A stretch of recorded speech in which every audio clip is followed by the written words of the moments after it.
நமஸ்காரம். ஸ்ரீமதே ராமானுஜாய நமக. ஸ்ரீமத் வரவரமுனையே நமக. ஸ்ரீசைலேச தயாபாத்திரம் தீபக்தியாதி குணார்ணவம் யதீந்திர பிரவணம் வந்தே ரம்யஜா மாதரமுனிம் லக்ஷ்மீநாத சமாரம்பாம் நாதயா மனு மத்தியமாம் அஸ்மத் ஆச்சாரிய பர்யந்தாம் வந்தே குருவரம் பராம்.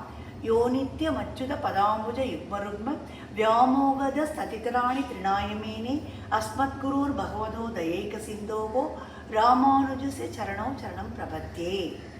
அன்னவயல் புதுவையாண்டாள் அரங்கருக்கு பட்டுதிருப்பாவை பல்பதியம் இன்னிசையால் பாடி கொடுத்தாள் நற்பாமாலை. பூமாலை சூடி கொடுத்தாளை சொல்லு. சூடி கொடுத்த சுடற்கொடியே தொல்பாவை பாடி அருள வல்வினையாய் நாடினீ வெங்கடவருக்கு விதிக்கின்ற இம்மாற்றம் நாம் கடவா வண்ணமே நல்கு. இன்னைக்கு நாம 13வது பாசுரம் அனுபவிக்க போறோம்.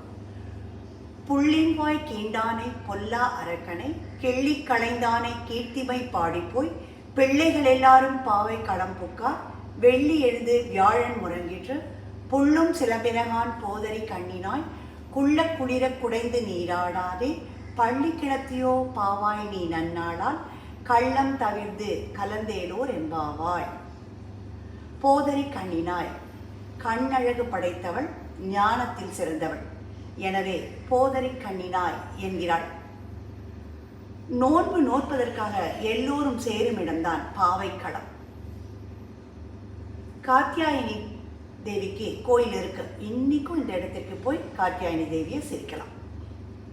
கோபிகைகளுக்கு பாவைக்களம் காத்தியாயினி கோவில், ஆண்டாளுக்கு பாவைக்களம் ஸ்ரீவில்லிபுத்தூர். அனுபவம் என்பது வேண்டும். அனுபவம் இருந்தால்தான் ஆசை வரும். ஆசை வந்தால்தான் கைங்கரியம் கைகூடும். பகவத் கைங்கரியம், பாகவத கைங்கரியம், ஆச்சாரிய கைங்கரியம்.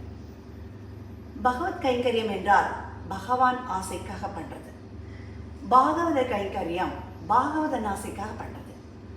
ஆச்சாரிய கைங்கரியம் என்றால் ஆச்சாரியின் அபிமானமே உத்தாரகம். ஆண்டாளும் இதையே தான் சொல்லி பாகவத பிரபாவத்தை உணர்த்துகிறாள். கிருஷ்ணனை கொல்வதற்காக பகாசுரன் என்னும் அரக்கன் கம்சனால் அனுப்பப்பட்டான். அவன் பறவை வடிவத்தில் வந்தான். கிருஷ்ணன் அவனை என்ன பண்ணார் என்றால் அவன் வாயை பிளந்து கொன்றான். அடுத்து பொல்லா அரக்கன். அரக்கனாலே பொல்லாதவன் தானே, அதில் என்ன பொல்லா அரக்கன்? ஆனால் விபீஷணன் நல்ல அரக்கன், ராவணன் பொல்லாதவன். சீதையை கவர்ந்து சென்று அதனால் ராவணன் மீது கோபம் கொண்டு அவன் தலையை கிள்ளி எறிந்தான். அப்படிப்பட்ட கிருஷ்ணன் புகழை பெருமையா பாடின்னு இருக்கும். நீ என்னவென்றால் எழுந்தே வரமாட்டேன் என்கிறாயே என்கிறாள். வெள்ளி எழுந்து வியாழன் முறங்கிற்று என்கிறாள். அதற்கு உள்ளே இருக்கும் பெண் விடிந்து விட்டது என்பதற்கு வேறு அடையாளம் சொல் என்கிறாள். அதற்கு ஆண்டாள் எல்லா பறவைகளும் உணவை தேடி போகும் சத்தம் கேட்கிறது என்கிறாள். எப்போவுமே குளிர்ந்த நீரில் தான் நீராட வேண்டும். அதைத்தான் தண்ணீர் குளுமையாக இருக்கும்போதே நீராட வேண்டாமா என்கிறாள். கிருஷ்ண பக்தியை தனியாக அனுபவிக்கலாம் என்று நினைக்கிறாயோ என்கிறாள். கள்ளம் தவிர்த்து நாம எல்லாருமே சேர்ந்து கிருஷ்ண பக்தியை அனுபவிக்கலாம் என்கிறாள். ஆண்டாள் திருவடிகளே சரணம். ஆழ்வார் எம்பெருமானார் ஜீய திருவடிகளே சரணம்.